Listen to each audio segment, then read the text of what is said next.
Malaysia Gazette kini membawakan anda laporan khas tulang belakang yang bekerja di sebalik tabir menguruskan wabak COVID-19.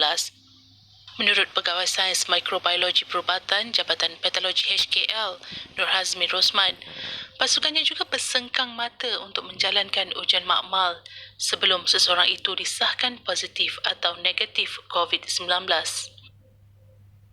Sama seperti frontliner yang lain, yang paling terasa ialah apabila sampel yang diterima banyak, jadi kami terpaksa bekerja daripada waktu pejabat hingga kepada 3 shift. Jadi pada masa itu memang terasa penat jugalah sebab nak memastikan semuanya berada dalam keadaan baik, ujian perlu dijalankan pada masanya. Jadi penat tu lama-lama akan terasa jugalah.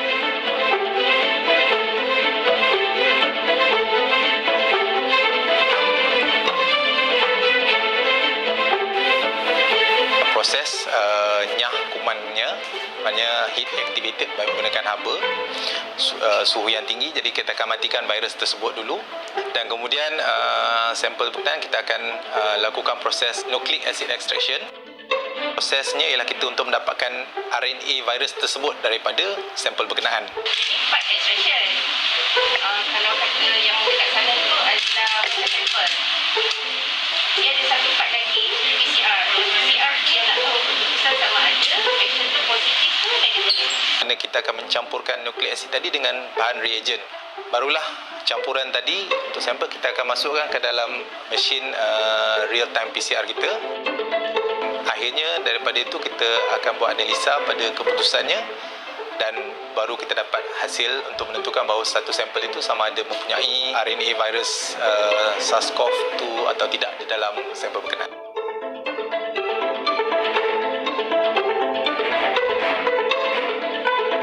Bertugas sebagai pakar perunding intensivis di wad ICU dan mempunyai pengalaman lebih 20 tahun dalam bidang perubatan, melihat kematian seseorang pesakit bukanlah perkara baru buat Dr. Ismail Tan.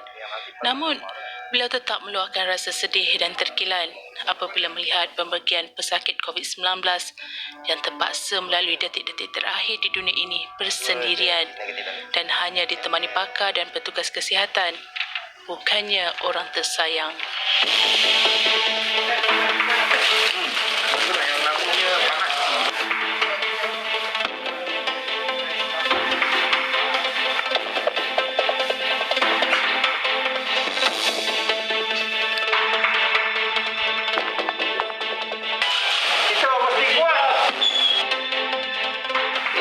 Mencabar ialah kita tidak dapat berhubungan secara langsung dengan waris ataupun keluarga yang tersayang.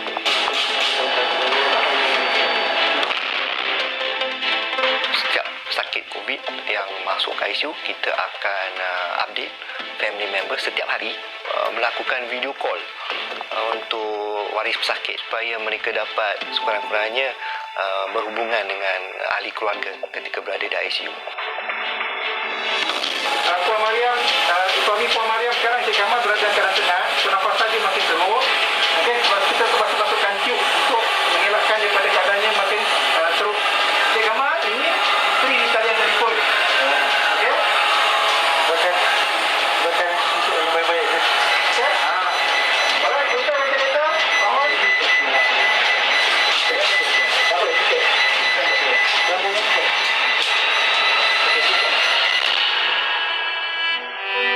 Kematian semasa di ICU bukanlah satu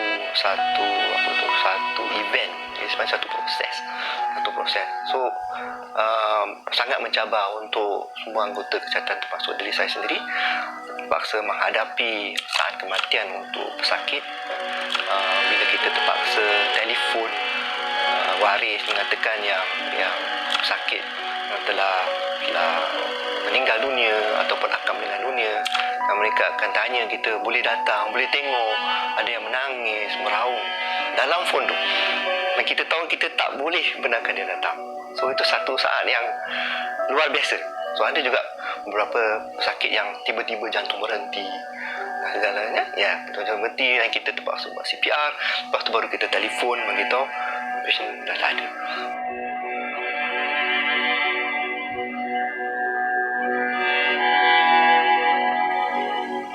Mungkin ramai yang tidak mengetahui, bedah siasat pertama pesakit COVID-19 di Malaysia dilakukan oleh Jabatan Forensik HKL yang mana hasil bedah siasat tersebut membuka satu lembaran baru dalam banyak perkara termasuklah pengurusan mayat pesakit. Mayat pesakit COVID haruslah dibalut dengan kain putih kain putih cotton pada lapisan pertama dan dimasukkan ke dalam 2 lapisan body bag. Lapisan permukaan luar body bag perlulah dinyah kuman dengan larutan sodium hypochlorite 0.5%. Potensi atau risiko jangkitan daripada mayat pesakit COVID tetap ada kepada orang yang menguruskan atau orang di sekeliling.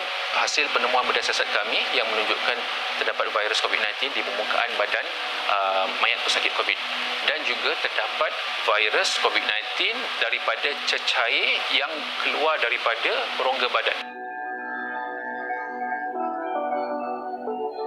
Bagi salah seorang pengurus jenazah COVID-19, Zulina Sulaiman, walaupun bukan petugas kesihatan yang telah menerima latihan khusus dalam menangani wabak, namun mereka tetap bersedia menunaikan fardu kifayah tersebut. Setakat ni diorang cuma tanya memang waris tak boleh tengok ke, memang tak boleh sama-sama bantu ke. Setakat ni cuma satu diorang tanya, tak takut ke? Itu persoalan dia, tak takut ke? Sebab bila diorang dengar COVID je, diorang takut. Jadi saya pun cakap lah, bila kita dah diamanahkan, bila kita dah dipertanggungjawabkan, perasaan takut tu semua hilang. Setiap kali nak mulakan tugas, saya akan telefon mak, abah bagi tahu mohon restu suami. Bismillahirrahmanirrahim. Semoga kita yang minta atas jenazah ini kerana Allah Ta'ala.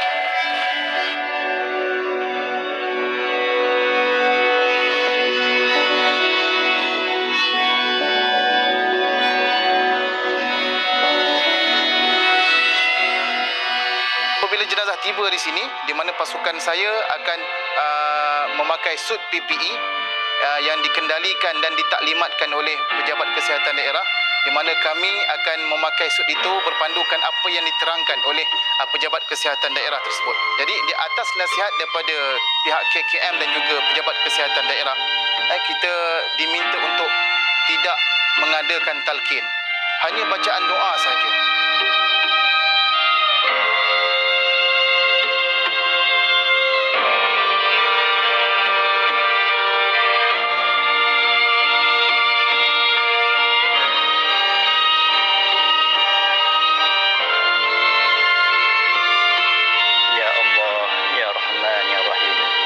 Berikanlah kekuatan kepada kami, barisan hadapan kami, menghadapi mujahadah untuk menghadapi, ya Allah, penyakit wabak ini, ya Allah. Oleh itu, ya Allah, Kau jagalah kami, ya Allah. Kau peliharalah kesihatan kami, ya Allah. Jika ada di antara kami yang sakit, Engkau sembuhkanlah.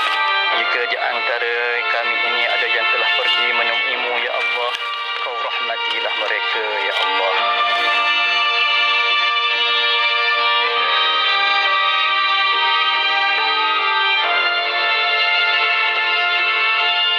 Kejayaan membendung pandemik COVID-19 bukan di tangan barisan hadapan sahaja, tetapi ia adalah tanggungjawab kita bersama. Lengkung yang semakin melandai bukan bermakna kita sudah bebas daripada wabak, kerana peperangan ini masih panjang dan belum tahu akhirannya. Namun hasil kerjasama semua pihak, terutamanya rakyat, mampu menamatkan peperangan ini dengan kejayaan milik kita.